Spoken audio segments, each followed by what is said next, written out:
Hey, what's up, y'all? I'm Pimo. And I'm LJ. And this is Versus TV 24. And we're here to talk about all things sports with some of the leaders in their respective games. That's right, Pete. And in this season of our channel, we got some of the most important Canadian basketball players, past, present, and future. So kicking it off, our first guest joining us today is an absolute legend. He was the first one to be called Air Canada, or AC, way before we knew about Vince Carter. They called him Superman, door-to-door, Captain, and Scotty. He was known throughout the city, province, and country for his ferocious dunks and high-flying styles, and made people jump out off the bleachers and onto the floor, and sometimes out the gym. Proud former member of the Canadian national basketball team. He earned a tryout with the Los Angeles Lakers in 2001. He trained and played with legends of the game like Kobe, SHAQ, and Phil Jackson. He played in Asia for several years before hanging it up due to injury. But now, he's come home, ready to give back to the community by coaching at Pickering High School, bringing it back to where it all started. He's a true OG to the game, and it's an honor for us to sit down with him, with the man, the myth, the legend himself, Mr. Kirk Salesman. Come on, sit down. Good? Take a seat. How you been? I've been well, man. Been well, you know. Still in the game, you know, as you guys can see. Still in the game, working with the kids from different ages, from about grade 6 up until grade like 12. I got some kids in college too, but university and down in the States, and down here at CIS as well. I have a love for the game, you know. To me, it's almost like a drug. Right. It's just something you just can't give up, you know. I'd have to get some therapy or to give it up, you know. Right. I hear that. Yeah. So for me, it's the same thing. It releases a lot of stress, and it's the type of stress that I can handle. You know, it's not woman's stress. Right. It's not financial stress. Right. It's like you're screaming at a kid to get that stress out of you, you know? Go back at it, you know? Yeah. All right, so what we want you to do, right? Folks, this is in prep. You're just gonna watch the clip and you're gonna give his first-hand take on it. And this is actually a playoff game back in the '93. Okay. Remember that? I remember that. You remember where you were at when that happened? I was actually... We're talking '93. Yes. Okay. So around that time, I was just in my first year of college. Okay. Nice. Yeah, it was my first year of college. And I remember I like jumped up my seat. I'm like, yo, John Starks just dunked on the whole Bulls team. Oh yeah. Jordan, Mike Jordan. I was like, he's on the map. Okay, got it. But he didn't bang that on MJ. Hold on. No, he didn't bang that on MJ. No, but MJ, Stop it. MJ was in the clip. MJ was in the background jumping. But everybody's saying that he banged it on MJ. He banged it on Horse. That's what we're here for. All right. Okay. Was Michael Jordan, was he just in the frame or did he get, you know what I mean? No, it wasn't a posterized. There's a difference. Right. He was in the frame, but he didn't get posterized. Did Horace Grant get dunked on? Oh yeah. Okay, Horace got it, right? All right. Yeah. Horace got it. Horace got There's it. a difference, right? See, the difference is when you actually jump to block the guy, and you have to turn out the way like this, that's a dunk on. So right here, he's getting full court defense right now.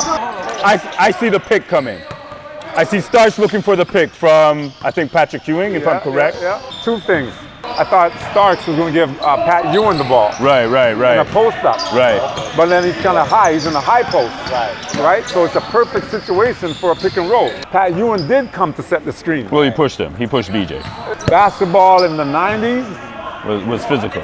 Yeah. Right? You didn't hear any whistle. Yeah, they call that a flagrant nowadays. Right. Yeah. They call that same. They might go look at the replay and say that's a flagrant. Right. But this is good old basketball. Right. You know, man up. Right. Yeah, pure. Exactly. Your workouts with the Lakers. Oh yes. Right. Talk to us about that and let us know like how that was. Was the game changing at that time? What year that was? And who was on the Lakers? Yeah, who was on the Lakers? Oh, I can name some of the main guys that was on the Lakers. Okay. Obviously, Kobe was on the Lakers at that time. R.I.P. And Shaquille O'Neal. Eddie Jones was there. Okay. But As long as you said Kobe and Shaq. yeah. Kobe. And the reason why was, you know, I was a big Laker fan, but Shaq and Kobe was there. There was someone special, right? Yeah. But how did I get to the Lakers? yeah. How did I get to that point? Truth be told, I had a rough college career. Pretty much my last 2 years, bouncing around schools, and I was playing in like a semi-pro league, like they call it the UBA, sort of like the G League now. Right. In the States. And the referees were like, "Hey, why are you playing in this league? You're like an NBA player." And he was like, "I ref the NBA games too. Like you belong there." Right. He goes, "You know, you could just go try out." So it wasn't no politics about being Canadian or anything like that, right? But at that time, a lot of scouts weren't coming to Canada to look for Canadian players. Right. You know what I'm saying? They didn't think we had talent up here. Right. But after that summer, I saved some money, and one of my boys was like, "Kirk," one of my best friends is Dre. It was like, "Kirk, you need to go try out for the league, man. Go try out for the league." So I kept hearing it over and over from different voices, right? Right. And I just went to an open camp. Okay. Nice. Just like the Raptors now, they have an open camp. Right. That's what I did. But I went to the NBA open camp, meaning all the teams are going to be there. You make it, and you get put on a free agent team. Right. I got you. And that's why I went out there. And the ugliest thing about good and bad was I injured myself 2 weeks prior to going out there. Right. And I was out there on a sprained ankle. I was about 50%. And I still got that tryout with the Lakers. Right. Yeah. I'm not trying to brag. I'm not one of those guys that brag, but you know, it shows you the skill level where I was. You know what I'm saying? Right. But That's amazing. yeah, a lot of Canadians. 50% and you get called up for the Lakers. Yeah. What was that feeling like? It was unreal. Yeah. Because at first I didn't know what was going on. When I was in the league, I was getting pretty much 2 minutes a game. Yeah. 2 minutes a game. And I didn't understand why, but yeah, I was like, okay, maybe it's because I'm hurt.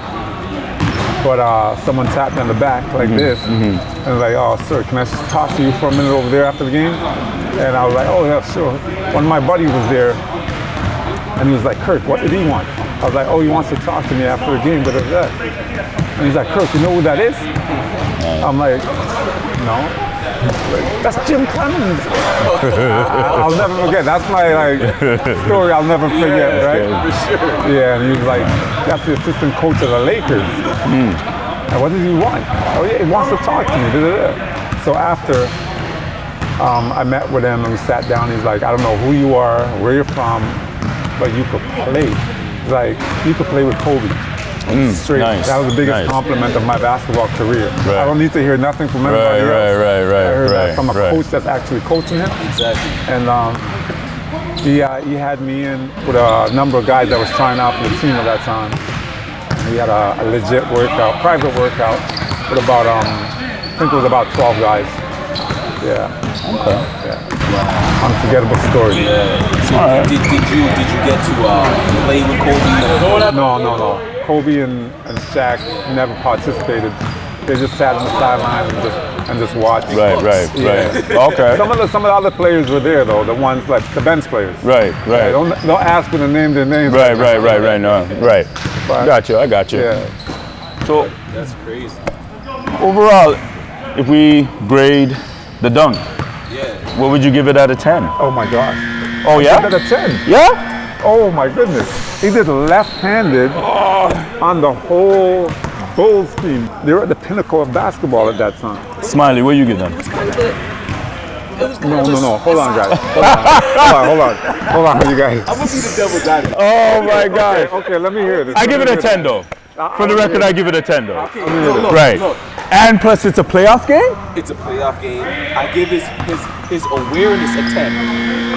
His playmaking. Hey, his yo, awareness a remember, 10. John Starks is what, 6'3", 6'3"? Yeah, he's about my height. Yeah, 6'4", yeah. 6'3", About 6'4". 6'4". His awareness and his playmaking, I give that a 10. No. We're not talking about anything else. And you weren't expecting you weren't expecting him to do that either. Nobody was expecting him to do that. I'll give him a 10. All right. give him a 10. All right, so we could all agree a 10. A 10. All right. You have to give him a 10. The reason why you give him a 10, like the whole team collapsed in the key, Yes. including Mike. And Mike's my guy. Right. I'll tell anybody. Mike to me was the GOAT. Hands down. Right. You know what I'm saying? That's a different debate for a different time. Yeah. It is what it is. You know what I'm saying? Yeah. But yeah, hands down the GOAT. So that was all emotion when he did that, or was it awareness? It was Like, both. did he know? A little bit of both. Yeah. both. Okay. So you got to be aware. Because for him to take off how he took off, Right. that was a lot of emotion. Right. You know what I'm saying? Right. A lot of Right. emotion. As well as instinct. Yeah. Yeah, you got most amazing ball players, not just the average ball players, amazing ball players play the game with amazing instincts. Right. Yeah. I agree. Yeah, you gotta have that.